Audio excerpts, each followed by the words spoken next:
जो कोई भी राक्षसों से लड़ता है उसे ये देख लेना चाहिए कि इस प्रक्रिया में खुद राक्षस ना बन जाए, क्योंकि जब आप देर तक खाई को घूरते हैं तो खाई भी आपको घूर रही होती है। लकड़बग्गा सत्यव्यास की एक मर्डर मिस्ट्री जो सिर्फ खून खराबे की कहानी नहीं है। ये किताब इंसानों के मनोविज्ञान को गहराई तक झांकती है और हमें एक ऐसे कॉन्सेप्ट से मिलवाती है जिसके बारे में शायद तुमने कभी सुना होगा, गॉड कॉम्प्लेक्स। असल में ये एक बीमारी है।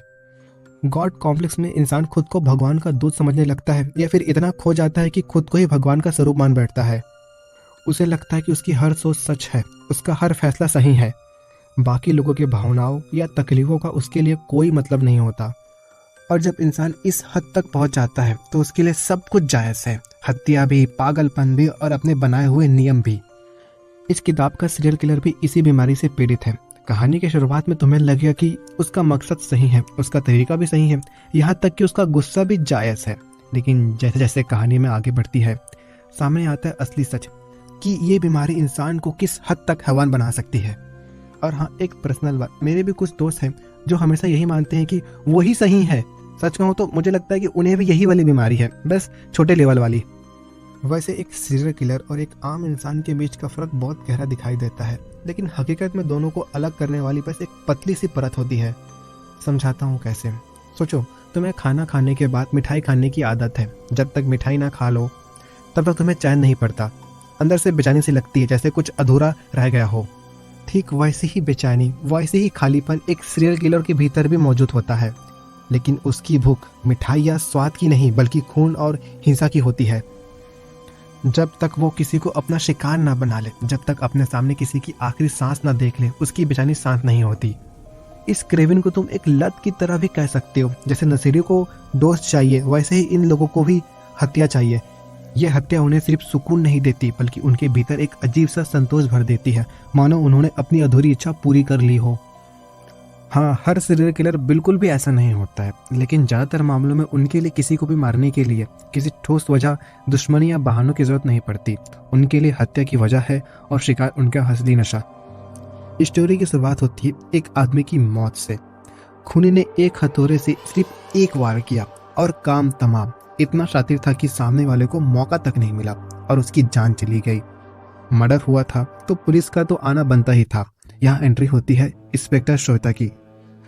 किताब में इंस्पेक्टर श्वेता को गुस्सेल और दबंग बताया गया है। उसका माथा हमेशा गुस्से में लाल रहता है। जांच शुरू हुई तो पता चला खूनी ने सिर्फ एक वार किया था। इतनी सफाई से कोई आम इंसान ऐसा काम कर ही नहीं सकता है। अब सवाल था, इसे मारा किसने? कोई दुश्मनी थी या फिर कोई और वजह? पर कोई वजह या फिर कोई ठोस वजह मिली नहीं रही थी।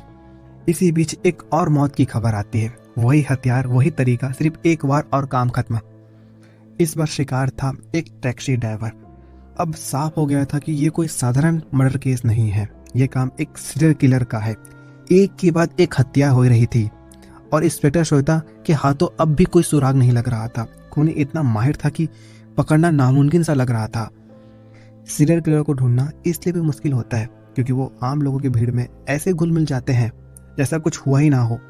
कई बार तो वो साधु संत जैसे शांत दिखाई देते हैं, इतने मासूम कि देखने कर यकीन नहीं हो सकता कि ये इंसान इतना भयानक हत्या कर सकता है, जो किसी को मार कर बिंदास घूमता रहता है जैसे उससे बड़ा शरीफ इस दुनिया में कोई नहीं है। और फिर आके स्टोरी में खूनी ने एक और हत्या कर दी। इस बार शिकार थी एक लड़की।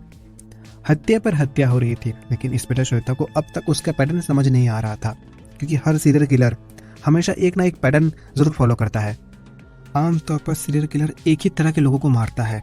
कोई सिर्फ लड़की को निशाना बनाता है तो कोई सिर्फ लड़कों को। कई बार तो ऐसा भी सामने आया है कि जहां किलर लड़कियों को मोम की पुतली बनाकर रखता है। आप लोगों ने टीवी सीरियल में तो देखा ही होगा। लेकिन ये किलर अलग था। ये किसी एक टाइप के इंसान को नहीं मार रहा था, बल्कि हर किसी को, लड़का, लड़की, बूढ़ा, जवान, सभी को लपेटे में ले रहा था। यही वजह थी कि इंस्पेक्टर श्वेता को केस सुलझाने में दिक्कत हो रही थी, क्योंकि खूनी कोई गलती कर ही नहीं रहा था। उसे पकड़ने का कोई सुराग ही नहीं था। असल में इस किलर के दिमाग में अच्छा या बुरा का अपना ही पैमाना था। जो भी इंसान उसकी सोच के अलग चलता है या फिर जिसे वो गलत मानता है, उसकी नज़र में वो शिकार बन जाता है और फिर बिना किसी हिचकिचाहट के वो उसे मुक्ति दे देता है। खूनी खुद को भगवान का दूत समझता था। उसे लगता था ईश्वर ने उसे एक ऐसी शक्ति दी है कि वो लोगों को पापों की सजा दे सके। कानून कायदा उसके लिए कुछ भी नहीं था। उसकी नज़र में वही असली न्यायाधीश था। किताब पढ़ते वक्त कभी कभी लगता भी था कि उसकी सोच कुछ सच्चाई है, लेकिन हकीकत यह है कि अगर हर इंसान ऐसा ही दूसरों की जान लेने लगे तो कानून और व्यवस्था की कोई ज़रूरत ही नहीं पड़ेगी। सब कुछ अराजकता से बदल जाएगा।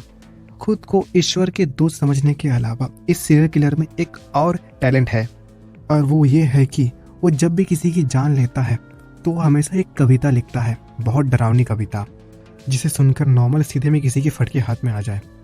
तो वो कविता मैं तुम्हें सुनाता हूँ, बहुत ही खतरनाक है, तो ध्यान से सुनना। जहाँ से चलती है तुम्हारी नाड़ी, जहाँ बसा है तुम्हारे प्राण, वहाँ काट पर करूँगा प्रहार।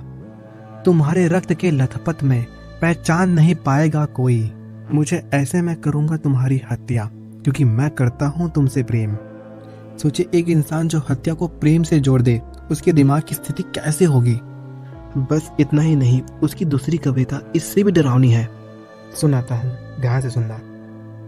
तुम्हें यात्रा दिए बिना मारना अपूर्ण कर देता है मेरे हृदय के एक भाग को। बहुत बेला निद्रा से उठ बैठता, कामना के जड़ से तत्व, किसी ऊंचाई पे ले जाकर तुम्हें धक्का देना कितना उत्तेजक होता, और जो कौतूहल होता पश्चात उसके, उसमें कितना संगीत होता प्रियसी। अब आप समझ ही गए होंगे, ये कविता बताती है कि किलर की मानसिकता कितनी खतरनाक है। उसके लिए हत्या सिर्फ एक सजा नहीं बल्कि एक कला है। तो कहानी मैं यहीं पर ख़त्म करता हूँ, इसके आगे किताब पढ़ना ज़्यादा बेटर रहेगा। देखो, वैसे तो कहानी मज़ेदार है, लेकिन इसमें कुछ कमियां भी हैं, शायद इसलिए क्योंकि ये सत्यव्यास की पहले मर्डर मिस्ट्री है। मेरी नज़र में तो उनकी असली ताकत रोमांटिक और हॉस्टल लाइफ वाली कहानी में रही है। वहाँ तो सीधे सीधे दिल से जोड़ते हैं, लेकिन हाँ, पहली बार के हिसाब से ये मिस्ट्री भी काफ़ी ठीक निकली। तो इस वीडियो को यहीं ख़त्म करते हैं। अगर तुम्हें वीडियो अच्छी लगी तो लाइक करो, कमेंट करो, शेयर करो और सब्सक्राइब भी करो। और अगर तुमने ये सब नहीं किया तो तुम्हें भी सीरियल किलर मुक्ति दे दे। मजाक कर रहा हूँ, सीरियसली मत ले लेना।